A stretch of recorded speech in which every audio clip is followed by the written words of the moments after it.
Star Wars The Rise of Skywalker and its teaser trailer debuted just around 6 days ago over at Star Wars Celebration in Chicago, and it left a lot of fans wondering exactly where J.J. Abrams is taking the fans for the characters of Rey, Kylo Ren, Luke, you name it. This is Mike Zero. If you guys are new to the channel, do make sure to subscribe to see future Star Wars content. Now, one thing about this movie that a lot of people are very excited about is, of course, Kylo Ren's endgame and Rey's path in this film, as well as all of the major twists and turns and the revelations in this movie that will have saga-wide implications and change our view on the Skywalker saga. Even Richard E. Grant, one of the new cast members a part of this movie, once said on the Radio Times that this movie is going to have earth-shaking twists and turns. Now, these past couple of weeks ago, we've been learning a whole lot more about this film, and when it all comes down to one of the concept art descriptions, this is where things begin to get very exciting and interesting for sure. Now, specifically, a description of both the Force ghost of Luke Skywalker and Rey standing in front of what's described to be a large Jedi temple. Luke appears to have a blue hue with white orbs floating around him, where he is giving a lecture to Rey. The next describes Luke talking about his father, Anakin Skywalker, where it said that Luke reveals to Rey that during his time on Ahch-To, before closing himself off from the Force, that Anakin taught Luke many abilities from gaining knowledge in the netherworld of the Force, powers that could be applied to one in the mortal world, one of which included the use of the doppelganger technique, also known as Force projection.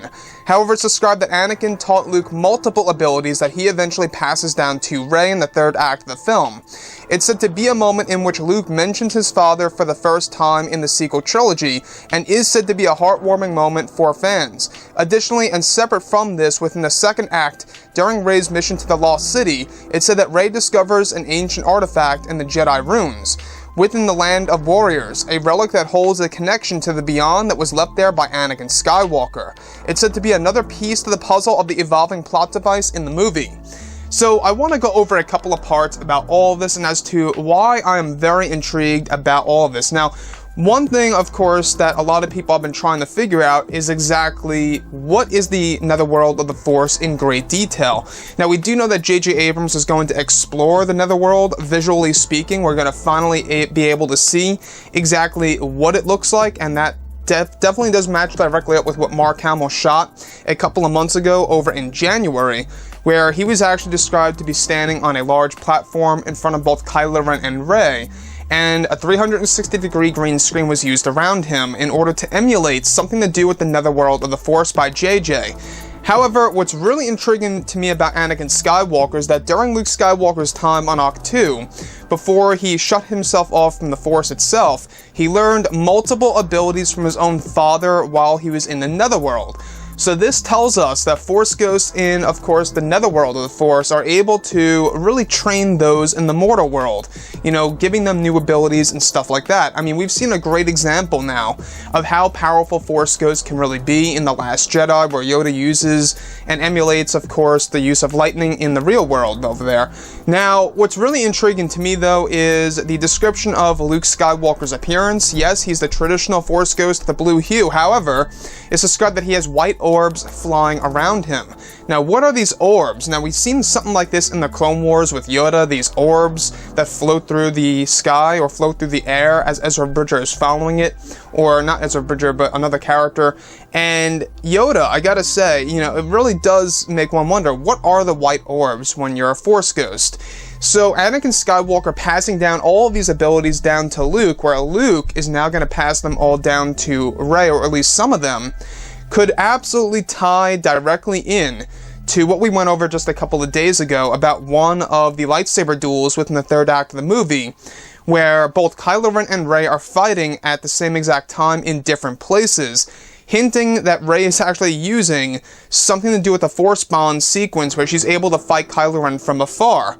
Now, this could have been handed down from Luke Skywalker or maybe somebody else, we're not quite sure, but nonetheless, the other piece that really does intrigue me the most is how Rey, during her travels to the Lost City, discovers an ancient artifact within the Land of Warriors that was left behind by Anakin Skywalker at some point in time, in between the events of course, the prequels and the originals. Now, this artifact is said to have a huge connection to the Beyond. In case you guys are just tuning in now, the Beyond is going to play a major role in this movie. We don't know really what it is, or if the Beyond in and on itself is a code name for what's to come in this film, but nonetheless, the Beyond is going to be something huge in the galaxy for Star Wars Episode 9. So what do you guys think about this whole entire, sequence involving Anakin Skywalker, the Force ghost of course, Luke, Rey and her travels to the Lost City, discovering the secret of Anakin Skywalker, as well as Anakin using the abilities from within the netherworld of the Force and handing that all down to Luke Skywalker, and this being a moment in which Luke mentions his father for the first time in the sequel trilogy.